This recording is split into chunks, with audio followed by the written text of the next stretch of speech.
pasabog ngayong hapon dito sa All Out Sundays. Simula pa lang yan. Heto talaga ang totoong pasabog. Hihimayin natin ang mga isyong nabanggit ko po kanina. Explosibo.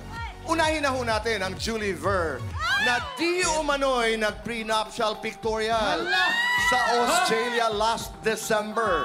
So bale, ang ibig sabihin mo, may plano na nga ba sila magpakasal? Nandito si Julie at si Raver. Ano ang kasagutan?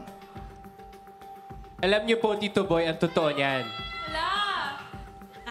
Hindi namin masyado nagustuhan yung views, so baka hindi namin gamitin yung pictures. Explosibo talagang gisingitan. Hindi, pero Tito Boy... Hindi, totoo nga. Kayo ba may balak na magpakasal? Para sa akin at nagkaroon nga ba ng prenuptial pictorial? Tito Boy, ito seryoso. Itong 2025, ang plano ko po talaga ay mas may pakita pa kay Julie at sa parents niya na ako lang talaga ang karapat-dapat niyang mapang-asawa sa near future. Grabe yun. Maganda naman. Oo. May nais ka bang sabihin? Mahal ko talaga si Ray. Oh. Wala naman ako nang hinahanap ng iba eh. Tama. So, Mahal din syempre, kita. papunta na tayo doon. At ako naman, alam mo, nakikialaman tayo. Huwag na nating pilitin. I mean, nariyan na yan. Malalaman din natin kung kailan. Pero sa inyong dalawa, all the best in 2025. Yes, God amen! bless the both of you. Amen! Amen! Okay, so, ibig sabihin po niyan, walang naganap na prenuptial pictorial sa Australia. At yung kasal, dadating at dadating yan. Narito naman, nasan ba si Hannah at Jessica? Present, Tito Boy. Okay, parang nakasimangot, parang may... Hala. Oo, may parang may problema. Bukod sa basagan di umano ninyo ng mga ngalangala sa kantahan, may naganap ba, o may nagaganap bang, alam mo yung kabugan o sapawan kapag kayo nagbibiritan sa Queendom? Kayo, Hannah, Jessica, magsabi kayo ng totoo. Ako, Tito Boy talaga. Ngayon ko lang sasabihin to. Kasi Sige. syempre nahiya. Sandali, makinig tayo. Ngayon lang daw niya Nahiya po kasi ako sa sasabihin. mga staff magsabi ng totoo. Okay. Na ito talaga yung nangyayari sa Queendom.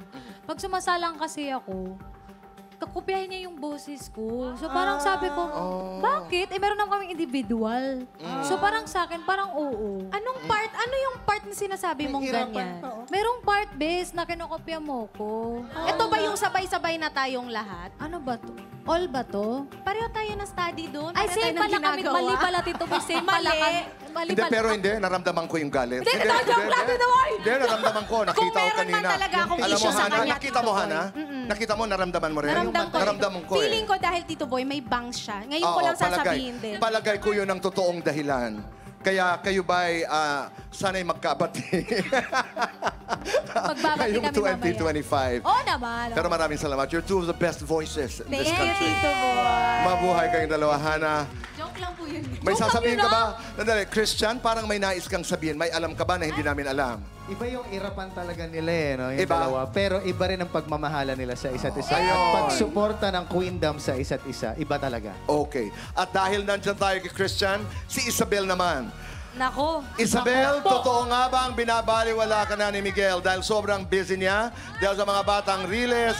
Gaya ngayon, wala ka agad si Miguel. Di ba? Yun si Miguel.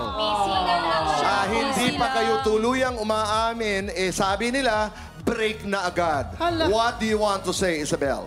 Ang sa akin lang po, hindi man lang po niya tinapos yung prod na kasama ako. Ayun. Yun na nga. It's okay. Pero syempre, charot lang po. Alam naman po ni Miguel yun na todo support ako sa kanya. Even backstage, pag may work, nanonood ako, nagla-livestream ako ng Batang Riles. So, ganoon ako ka-supportive. Napakaganda ng mga batang riles. Yes. Totoo yung congratulations, Miguel. So, walang katotohanan ito. Wala po. It's Kung sino man ang nag-imbento nito, ikaw ang may pasabog. Yes. Maraming salamat, Isabel. At eto pa po ang isa pang kabogera. Sino? Nako, ito na. Kailin, Ay, naku. ano nga ba ang matindi mong pasabog ngayong 2025? Nako, napakatindi, Tito Boy. Hindi nyo inaakala ko. Gusto mo bang kumandong dito? More than that po. More than that. More than that. Okay, sige. Anong sasabihin? Antayin nyo na lang po. Pero syempre, besides kung ano nangyayari sa aking private life with Kobe, ayan. Syempre, meron po akong bagong teleserye na gagawin na I can't wait to do. Congratulations. Maraming salamat Pero I wanna say something. Number one, You look good together. You and Thank Kobe. you. Totoo yun. Thank you. And you're a brave girl. Kailangan po. Kailangan may mga bagay na ini-embrace tayo. May mga bagay na inaako natin. And you do that with a lot of flair. Thank you po. Kaya I will. walang kasing ganda. Kaya kakandong ako sa'yo, Tito Boy. Dito, ayan. Ayan. Thank you, Kaylin. Maraming salamat. Grabe po ang kasayahan natin dito sa tanungan at mga pasabog, Julie. Grabe. Thank you so much, Tito Boy. Grabe. Suki ka na namin dito, ha? Oo nga eh. Oo, All out the ribbon na ngayon ang tawa. Yes. And syempre, nag-enjoy kami at the same time na, alam mo, na-tense kami ng slight doon. Oo, Mare. Oo, Talaga? medyo, oo. Lalo Iba. na yung, yung pictorial sa Australia. Balita ko madami pa pong mga pasabog this afternoon. Nariyan si Carla Abellana, Jean Garcia, Jackie Lou Blanco. May mga matitinding revelasyon daw mamaya. Totoo yan, Tito Boy. Marami? Marami pa? Napakarami kasi Okay. kailangan nilang abangan talaga yung cast ng Widow's War. Oh. Sa nalalapit po na pagtatapos. Aba, yan ay dapat pakaabangan ho natin. Oo. May nasagap din po ako mga usap-usapan. Naghahamon daw ang The Voice Kids na sina Macmac, Hebron at Nevin. Hinahamon daw nila ang AOS Balladeers. Grabe talaga itong mga batang to. Grabe. Napakagagaling. Pero abangan nyo yan. The Voice Kids versus AOS Boys. Susunod! Abangan! Ito pa po ang matindi. Matindi daw ang tensyon sa pagitan ng mga winners in the class, tanghalan ng kampiyon, at mga talents in The Voice Kids. Ay, nako, grabe. Eto na nga po, abangan ninyo ang matinding showdown namin sa Queendom. May makikita ba kaming mga irapan katulad ng nasaksihan natin kanina? Hindi lang po irapan, pati po padyakan ganon. At eto pa, isang teen star at AOS mainstay. Nasa kulungan! Sino yun? Mamaya makakasama ko yung cast ng Prinsesa ng City Jail. Abangan niyo po yan, Abangan nyo yan. Congratulations. Hindi pala nasa kulungan ng puso ni... Eto, grabeng issue po ito. Si Jillian Ward, impostura nga ba? Ay! Si Jillian mismo ang sasagot niyan mamaya. Tito Boy, kami naman ang may tanong sa'yo.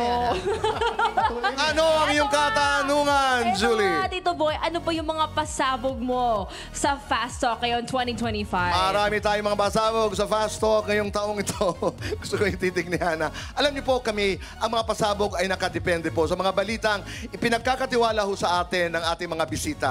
At ngayon ba lamang ay sinasabi ko na maraming salamat po sa panahon ng mga artista, sa kanilang pagtitiwala po sa mga interviews na ating ginagawa. We are celebrating our second anniversary. Uumpisa na ho natin ang ating pangatlong taon. Ilan lamang sa mga magiging panauhin ho natin sa ating anniversary week ay sila Christina, Casey Concepcion will be with us. Kaya abangan niyo po yan. Kaya maraming salamat sa inyong lahat. Thank you, Tito Boy. Thank you very much. Thank you. Thank you. Always welcome, Tito Boy.